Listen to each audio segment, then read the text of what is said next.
Welcome to this explainer. Today, we're going to completely unpack the modern manager's cognitive and technological tool belt. We are taking dense academic theories and transforming them into practical, everyday strategies you can actually use. So, if you've ever felt totally overwhelmed by the sheer volume of management frameworks out there, you are in the exact right place. We're going to distill all of this down so you can step into your organization with a crystal clear game plan.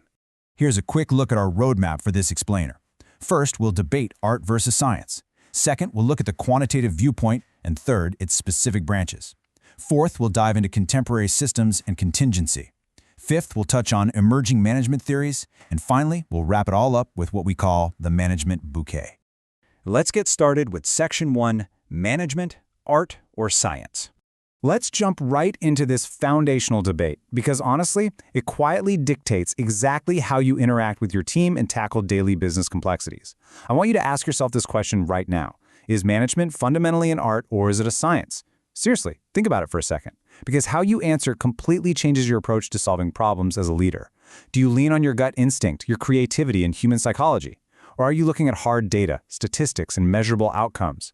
This comparison brilliantly illustrates the balance we have to strike. On one hand, you've got the art of management, designing your strategy using creativity, style, and a real understanding of human psychology. But you can't just stop there. On the flip side, you must prove your results using the science of management, relying on the precise tools, gadgets, and mathematical metrics of a scientist. Basically, you have to act like an artist to design the vision, but behave like a scientist to actually measure the performance. Ultimately, your personal style has to produce tangible results in a free market. Moving on to Section 2, the quantitative viewpoint. Quantitative management isn't just about crunching numbers just for the fun of it.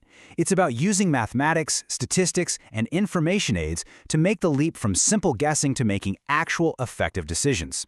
It's really about knowing how to make your data speak to you.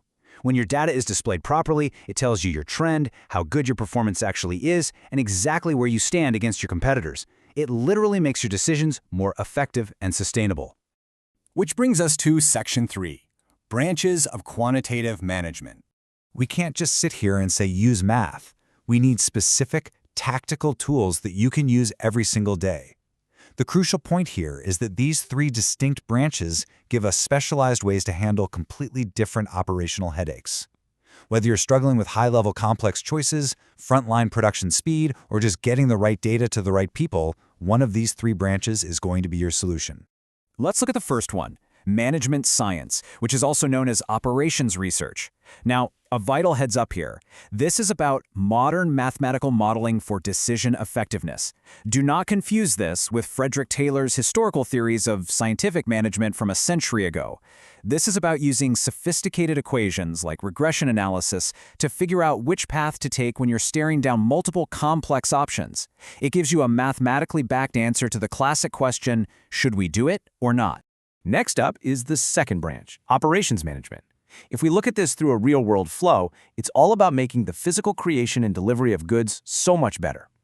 Imagine an entire supply chain, starting with the cotton farmer growing the raw material, moving over to a weaving factory managing their massive inventory of shirts, all the way down to a high-end Italian designer boutique handling the final delivery.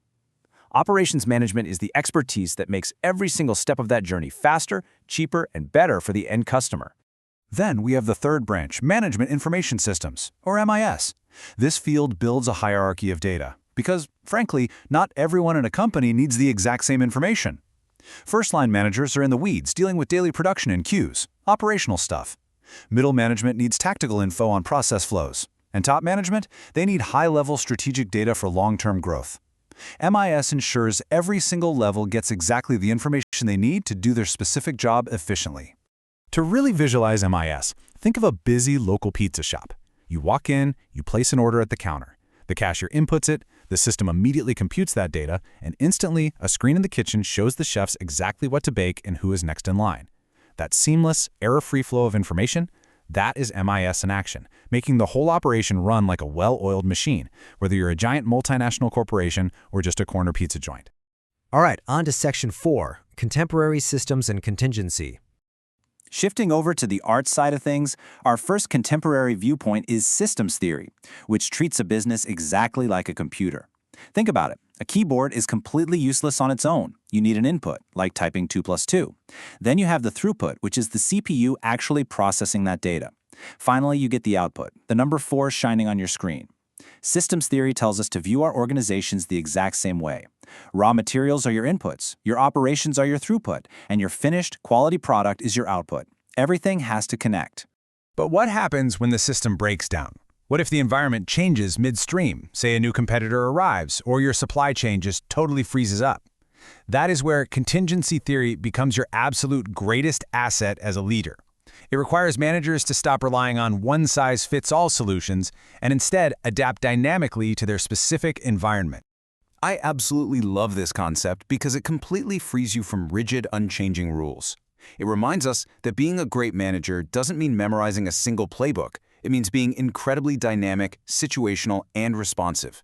You really have to be a whole manager, part psychologist, part social scientist, and part systems analyst, ready to apply the right theory the very moment the parameters of the situation change. Section 5. Emerging Management Theories. Building on everything we've talked about, these 3 modern frameworks are total game changers for keeping organizations relentlessly competitive. First, Theory Z. This is about blending international styles for better efficiency, specifically taking the absolute best of American and Japanese management styles. Then there's Total Quality Management, or TQM. This is the pursuit of perfect quality through relentless continuous improvement every single day. And lastly, Knowledge Management. This is the realization that your greatest asset isn't your factory equipment, it's the intangible knowledge locked inside the minds of your workers. It's all about building an organization that continuously learns and adapts. Finally, Section 6, the management bouquet. Management, as we've learned in this explainer, is essentially a beautiful bouquet. You can't just have one type of flower. You need the distinct sizes, styles, and aromas of all these different theories working in complete harmony. You need the rigid, mathematical stems of quantitative science supporting the vibrant, adaptive petals of contemporary systems and emerging theories. When you pull them all together, they create something truly spectacular that perfectly fits your organization's unique needs. So as you step back into your role as a leader today, I want to leave you with this final thought. Look at your own toolkit. Which unique combination of these scientific, data-driven tools and artistic, adaptive systems are you going to use to outpace your competition? The tools are all right there waiting for you. How you arrange the bouquet is entirely up to you,